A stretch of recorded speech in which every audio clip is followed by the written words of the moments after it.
एक समय की बात है जब एक छोटे से परिवार में मधु, सुबोध, उनका बेटा रोहन और भतीजी लता रहते थे।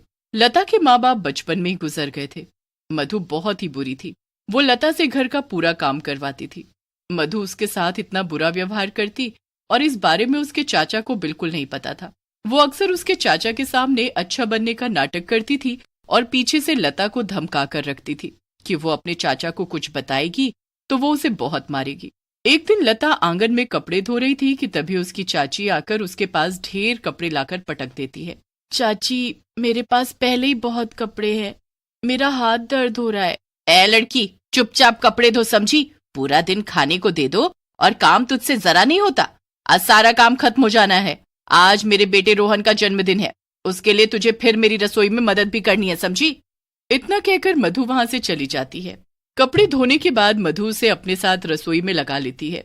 मधु अपने बेटे के जन्मदिन के लिए खीर पूरी बना रही होती है। लता को खीर बड़ी ही पसंद होती है। खीर देखकर उसके मुंह में पानी आ जाता है। उसने सुबह से कुछ खाया भी नहीं होता। चाची, ये खीर हमको कब मिलेगी? ओह हो, नवाब लड़की, आज मेरे बेटे का जन्मदिन है, समझी? ये उसके लिए बनाई है। तू कहाँ अपनी मनहूस नजर इस खीर पर डाल रही है? हाँ, मुझे बहुत भूख लग रही है चाची, मैंने सुबह से कुछ भी नहीं खाया। चल दफा हो यहाँ से। लता बेचारी वहां से चली जाती है। रात को सब मिलकर रोहन का जन्मदिन मनाते हैं। उसके बाद सब खीर पूरी मजे से खाते हैं। अरे लता कहाँ गई? उसे भी तो बुलाओ। अरे उसने इतना ज्यादा खा लिया कि अब वो आराम से सो रही है। लता दूर से सब देख और सुन रही होती है। चाची कितना झूठ बोलती है, आज तो मुझे खाना ही नहीं मिला।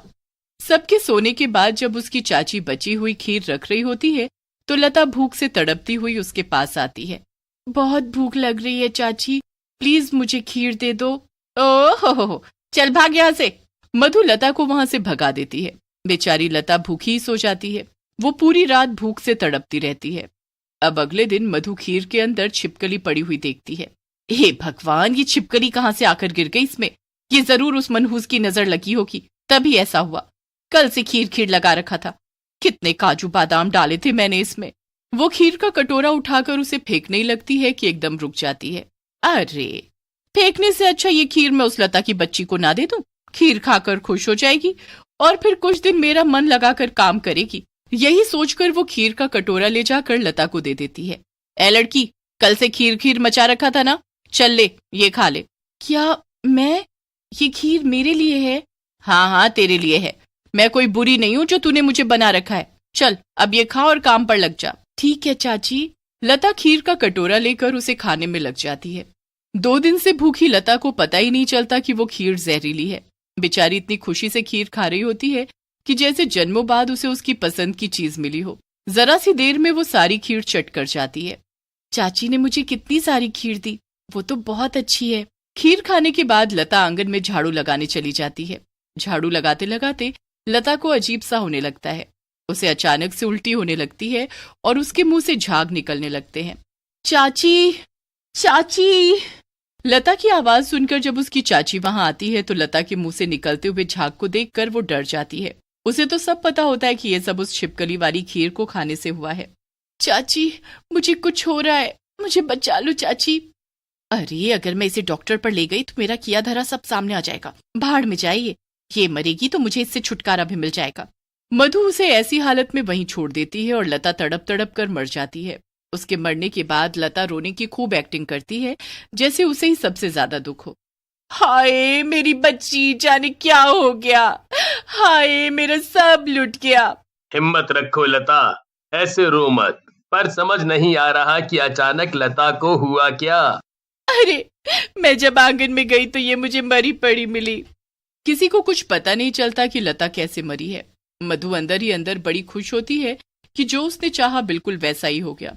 पर उसे क्या पता था कि उसके किए का दंड उसको जल्द ही मिलने वाला है। कुछ दिन बाद एक रात जब मधु बाहर के कमरे में होती है तो अचानक कमरे में ढेर सारी छिपकली आ जाती है। हे भगवान, ये इतनी सारी छिपकली कहाँ से आ गई? भागो यहाँ से। जैसे तैसे वो छिपकली को भगाती है कि तभी बाहर से एक आवाज आती है। आवाज सुनकर मधु बाहर जाती है तो उसके होश उड़ जाते हैं। उसके सामने एक चुड़ैल खड़ी होती है। मुझे बहुत भूख लग रही है, मुझे खीर दे दे। खीर मुझे बहुत पसंद है। जा, जल्दी मेरे लिए खीर ले आ। मधु उस चुड़ैल को देख जोर से चिल्लाती हुई घर में वापस आती है और सुबोध को सब बताती है। सुबोध जब बाहर जाकर देखता है तो बाहर कोई भी नहीं होता। वो यही थी, मुझसे खीर मांग रही थी। तुम पागल पागल हो गई हो, लगता है आज ज्यादा काम कर लिया। चलो अब सो जाओ। मधु चुपचाप सो जाती है, पर यह सब अभी बंद नहीं हुआ होता। अगले दिन मधु रसोई में खाना बना रही होती है तो उसे पतीले में आलू की सब्जी की जगह उसमें खीर दिखने लगती है, जिसमें ढेर सारी छिपकली उछल रही होती है। ये सब क्या हो रहा है मेरे साथ? क्यों ये सब दिखाई दे रहा है मुझे? मधु को अचानक खिड़की में वही चुड़ैल खड़ी दिखती है और आगे हाथ फैलाकर उससे खीर मांगने लगती है। मुझे खीर दे दो, बड़ी स्वाद खीर बनाती हो ना तुम।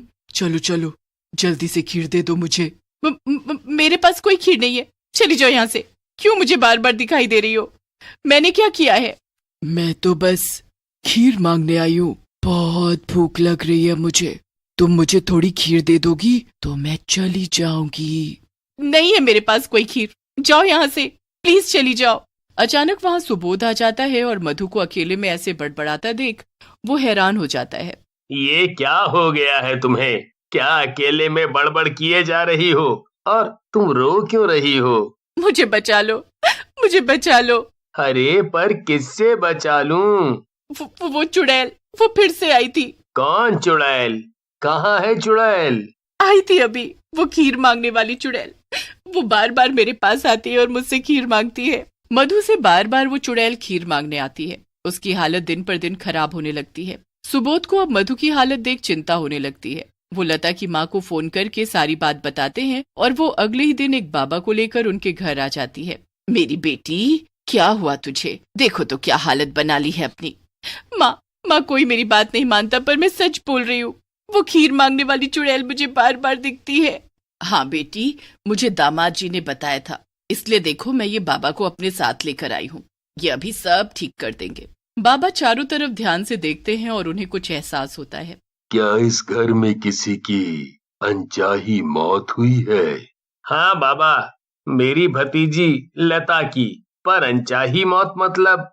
हाँ, मतलब कि वो अपनी मौत नहीं मरी। ये आप क्या बोल रहे हो बाबा? अभी सब पता चल जाएगा। ये सुनकर मधु घबरा जाती है और कांपने लगती है। तो वो चुड़ैल बार बार तुम्हें दिखती है? क्या कहती है वो तुमसे? खीर मांगती है बाबा। एक काम करो, अभी रसोई में जाओ, बढ़िया सी खीर बना कर लाओ। बाबा के कहने पर मधु बढ़िया सी खीर बनाकर लाती है। ये लो बाबा खीर। बाबा उस खीर को घर के बीचों बीच रख देते हैं और उसके चारों तरफ गोला बना देते हैं। उसके बाद बाबा अपने मंत्रों का उच्चारण करना शुरू करते हैं। कुछ ही देर में वहां रखी खीर की कटोरी हिलने लगती है।